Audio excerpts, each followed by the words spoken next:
المشكله الكبيره وراح بس فانيله الزمالك في ماتش دمنهور، وبعدين راح بس جزمه الاهلي وطلع من عندنا بعد ثاني ما مضى راح طلع النادي الاهلي. امثال هؤلاء اللاعبين في مزبله التاريخ الرياضي. اذا كنا عايزين لا مؤاخذه لا مؤاخذه طب خلينا نبقى نعمل استاذ مرتضى، انا بقول لك اهو اي لاعب في نادي الزمالك. استاذ مرتضى خلينا ندي الناس كلها احترامها بعد اذن حضرتك من فضلك. اللي بيعمل كده في المزبله ما انتوا برضه انتوا كمسؤولين يا استاذ مرتضى، انتوا كمسؤولين في الانديه انا هسمع حضرتك والله هسمعك للناس ثانيه واحده هيعمل ده يوقفوا سنه. طيب شوف ان لو هو بقى كويس اي لاعب واي نادي كمان يا استاذ مرتضى لازم يتوقف سنه من القيد. تمام. يعني انا راجل النادي بتاعه بعت لي قال لي اولا مكالمات تليفونيه مسجله. خلي بالك. تاني مكالمات تليفونيه مسجله.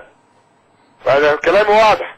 عشان الاخ محمد عبد السلام هيروح اليمين الشمال الكلام ده مش هيمشي مع مرتضى منصور. ادي واحد. اتنين جواب رسمي جاي وقت تعاقد. احنا هنهزر؟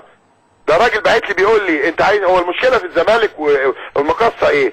ان هو بيقول لك انك بتتفاوض مع لاعب من غير اسم ناديه. مظبوط؟ ده راجل بعت لي قال لي السعر 1 2 3 هاخد 15 مليون فلان كذا فلان كذا فلان كذا. تمام. وده السبب ان انا بعت العقد اللي بيني وبين المقصه علشان الكلام اللي حضرتك بتقوله ان النادي اللي يتفاوض من غير لاعب من غير ناديه يتعاقب يتشنق يحصل له. تمام. احنا عايزين امثال الشيخ ده يتقطع رقبته في الوسط الرياضي. ولو عندي لاعب احرف لاعب عندي في الزمالك موقع عقدين في وقت واحد انا بقول لك وقفوا سنه. طيب.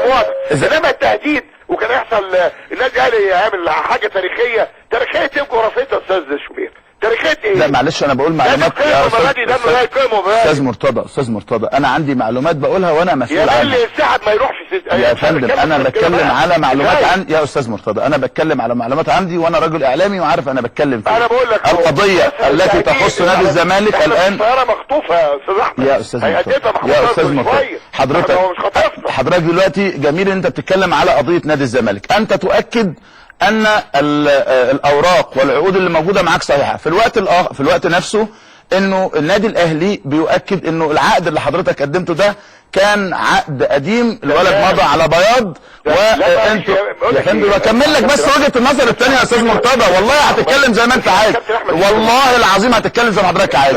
وجهه نظر النادي الاهلي ان العقد ده عقد قديم كان ماضي لك على بياض وانت عملت التاريخ ده عشان الولد يقع في الخطأ. طيب تمام. اتفضل. العقد اللي على بياض يبقى مكتوب فيه شروط لو احترف واخد بالك بره مش عارف يتخصم كذا ويبقى مبلغ كذا. ده راجل كاتب شروط معينه لو هو عايز يحترف في اي وقت يا كابتن.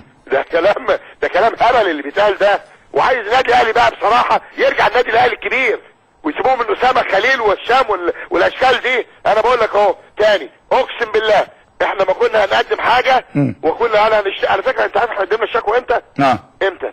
لا انا ما اعرفش. انت النهارده طبعا. انا قدمت العقد ضمن عقودي. لا انت المفروض كان ليك ميعاد معين تقدم فيه العقود. قدمته في ميعادي. قدمته في الميعاد الولد قال لي ادب على الزمان انا كنت هتنازل. تاني اهو كنت هتنازل. تمام. لان مين الشيخ ده اللي هتخانق مين ده اصلا؟ تمام مين ده؟ ولا يساوي عندي بالنسبه لي نكسب. بس الكلمه اللي اتقالت انه مش عارف صابتني ورب العرش نجاني الولد اكد انه ده ما حصلش منه على الاطلاق. الكلام يا استاذ. اتفضل يا فندم اتفضل. قال لك روزا ليس بتكسب. ايه يا فندم؟ طيب يا عم راح تاني بعديها على طول عند ايمن بدره في اخبار رياضه برضه شاتم الزمالك وقال لك الزمالك لازم يتعاقب لو قطعوا رقبتي مش هلعب في الزمالك. هو في ايه يا جماعه؟ مين الولد ده؟ الزمالك يا ابني اكبر منك ومن اللي جابك. طيب السؤال يا استاذ مرتضى لو انه في لعيبه عندك فعلا موقعين عقود زي اللي موقعها احمد الشيخ وقدمت في الميعاد اقطع رقبته. حلو قوي ده جميل. نمره 2 هل انت انا بكلم لا ده 100 نمره 2 وانت رئيس لجنه الانديه هل هتحارب وتجاهد انه النادي اللي يخالف اللوائح ويمضي لعيب الله عليك بس مش عايز منك اكتر من كده. يتوقف قيده. طيب حضرتك عايز تحب توضح حاجه ثانيه؟ فورا كلامي واضح. دلوقتي انا واضح اهو. كويس. اللاعب ده لا يعنيني في شيء.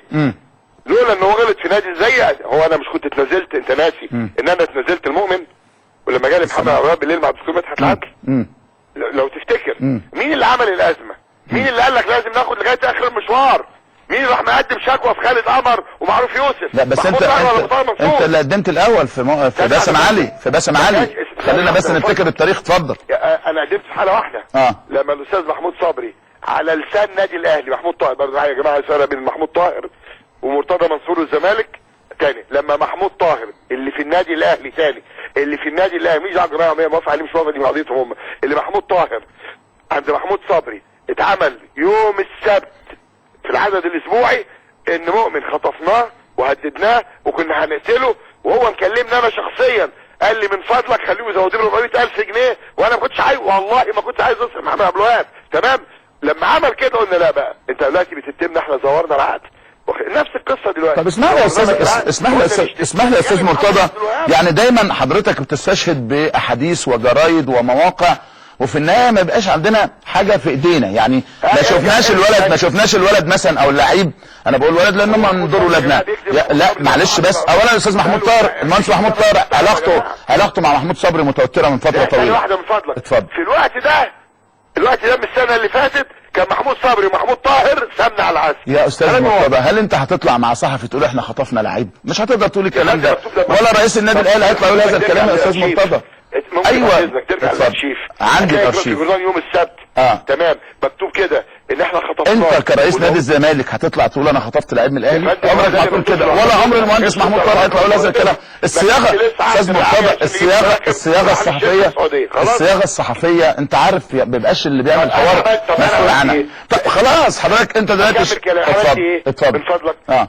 لما هو الاخ مؤمن اللي النهارده بيعمل، انا اسف يعني، لا والنبي خلينا فاضي عشان خاطر خلينا فضيله احمد الشيخ الله يخليك، ده خلينا فضيله. اكمل كلامي. عملت ايه؟ جالي الاستاذ محمد عبد الوهاب شرفني في بيتي فوق دماغي مع الدكتور مدحت العدل. رحت معاك كاتب تنازل عن الشكوى وقلت له من فضلك احمد روح بكره مع عمك احمد مرتضى عضو مجلس. تمام خلاص. محمد عبد الوهاب كان ميعاده الساعه 12. احمد لا ما جاش. الاخ اسامه خليل قال لي محمود طاهر لا ليه؟ لا عايزين نولع الدنيا، انت مش عايز تولع. برضه كل ده استنتاجات يا استاذ مرتضى.